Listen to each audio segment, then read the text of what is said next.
How to use the fractal trading strategy. Today, we will show you how to use the fractal strategy for quick trades, starting at 5 seconds.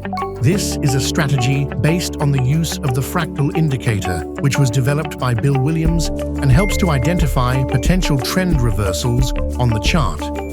It consists of 5 candles, or 2 periods. The middle candle is the highest or lowest, and on both sides of it are 2 candles with lower highs or higher lows.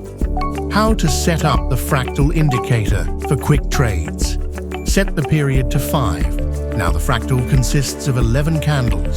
Open an up trade on the second candle after the fractal if the first candle closed above the level of the middle fractal candle. Open a down trade on the second candle after the fractal if the first candle closed below the level of the middle fractal candle. In both cases, this is called confirmation of the fractal level breakdown. For increased signal accuracy, use the fractal indicator together with other indicators, such as moving average or RSI. You can learn more about how the moving average and RSI indicators work in these videos.